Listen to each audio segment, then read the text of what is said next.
हमारे डॉक्टर ने हमें बताया है कि हमारे मरीज को प्री कैंसरस कंडीशन हो गया है।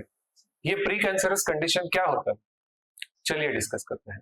नमस्ते, मैं doctor Aditya Kulkarni, gastro and cancer specialist, OSS clinic Pune में प्रैक्टिस करता हूँ और मेरा एरिया ऑफ इंटरेस्ट है पेट में पाए जाने वाले डाइजेस्टिव सिस्टम के कैंसर्स और उसकी सक्सेसफुल लैप्रोस्कोपिक और रोबोटिक सर्जरी। तो चलिए आज डिस्कस करते हैं एक इम्पोर्टेंट टॉपिक के बारे में जो कई बार पेशेंट्स बहुत ज्यादा पैनिक सिचुएशन में हमें कांटेक्ट करते हैं कि कुछ पेशेंट के रिपोर्ट्स में एबनॉर्मल रिपोर्ट्स आए हैं और उनके डॉक्टर ने बताया है कि इसमें प्री कैंसरस चेंजेस दिख रहे हैं। तो इसका फर्दर ट्रीटमेंट क्या करना चाहिए, ये प्री कैंसरस कंडीशन एग्जैक्टली है क्या, ये हुआ कैसे, जबकि पेशेंट ने कभी भी कोई लाइफस्टाइल में ऐसे चेंजेस नहीं किए हैं जैसे कि अल्कोहल, जैसे कि स्मोकिंग, फिर भी प्री कैंसरस कंडीशन कैसे हो गया। तो कई बार पेशेंट के मन में बहुत सारे सवाल होते हैं, काफी सारा स्ट्रेस होता है।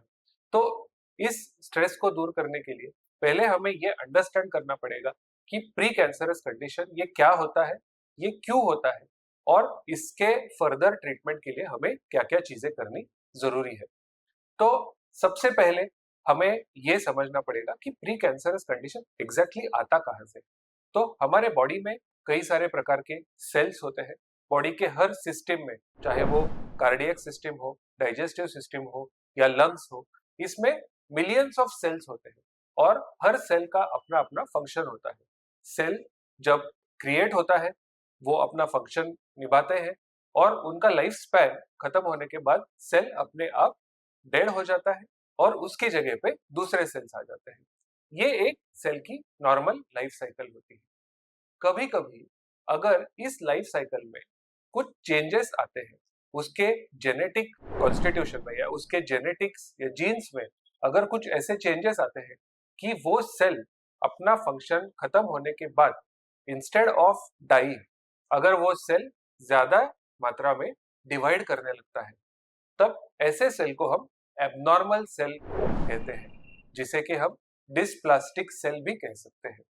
और यही डिस्प्लास्टिक सेल्स अनकंट्रोल्ड तरीके से डिवाइड करके एक क्लस्टर ऑफ एबनॉर्मल सेल्स बनाते हैं, एक कलेक्शन ऑफ एबनॉर्मल सेल्स बनाते हैं।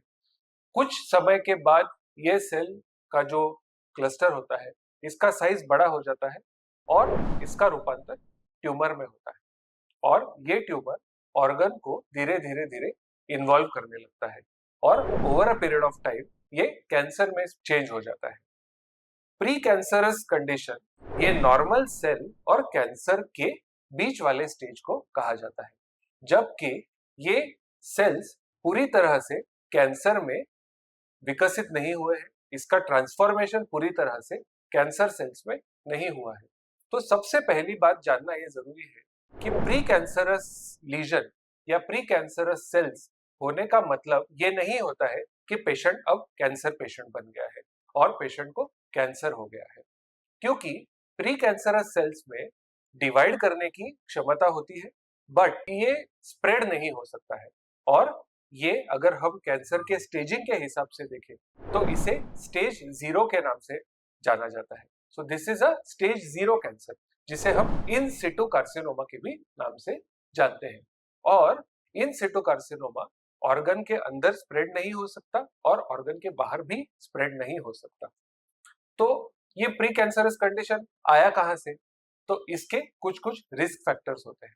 अब ऑर्गन के हिसाब से रिस्क फैक्टर्स चेंज हो सकते हैं, जैसे कि अगर हम लिवर की बात करें तो ज्यादा मात्रा में अल्कोहल का सेवन करना, ज्यादा वेट होना या फिर लिवर में फैट डिपोजिशन होने की वजह से लिवर को डैमेज हो जाना, या फिर अगर हम ओरल कैविटी की बात करें तो स्मोकिंग, अल्कोहल, बीड़ी, गुटखा, ये सबसे ओरल कैंसर के प्री कैंसरस कंडीशन होने की रिस्क इंक्रीज हो जाती है। कुछ ऑर्गन्स में जैसे कि स्किन कैंसर्स की अगर हम बात करें तो ज्यादा मात्रा में सन को एक्सपोजर, जिससे कि अल्ट्रा वायलेट रेज से हमारे स्किन के सेल्स के डीएनए को डैमेज हो सकता है। तो इस सब रिस्क फैक्टर्स की वजह से प्री कैंसरस कंडीशंस अराइज हो सकते हैं। तो प्री कैंसरस कंडीशन, क्या सारे ही प्री कैंसरस कंडीशन कैंसर में स्प्रेड होते हैं? नो। सो कई बार बहुत सारे ऐसे प्री कैंसरस कंडीशन है जो बिना डिटेक्ट हुए पेशेंट अपनी लाइफ आराम से जी भी सकता है और उस पेशेंट के लाइफ स्पैन में कभी ये लीजन उसको तकलीफ नहीं देगा। बट कई बार अगर फॉर एग्जांपल कोई पेशेंट अगर माउथ कैविटी में प्री कैंसरस कंडीशन आने के बाद भी स्मोकिंग करते हैं, अल्कोहल लेते हैं, तब हाँ, ये प्री कैंसरस कंडीशन कैंसर में इंक्रीज हो सकता है, इसकी स्टेज बढ़ सकती है। तो अगर प्री कैंसरस कंडीशन डायग्नोस हुआ है तो इसका मतलब ये नहीं है कि हमें कैंसर है, डरने वाली बात नहीं है, बट इट मीन्स दैट हमें उन रिस्क फैक्टर्स को आइडेंटिफाई करना है और उसको स्टॉप करना है ताकि ये कंडीशन आगे जाके फैले ना।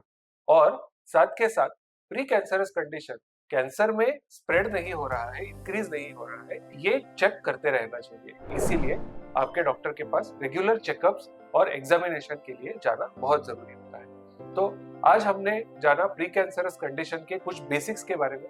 हम इस टॉपिक को लेकर एक पूरी सीरीज बनाएंगे। प्लीज आप इस सीरीज के हर वीडियो को देखना ना भूलें। अगर आपको कोई भी डाउट है तो प्लीज मेरे व्हाट्सएप नंबर पे मुझे रीच आउट कीजिए या फिर कमेंट सेक्शन में आप मुझे मैसेज लिख सकते हैं। Thank you very much.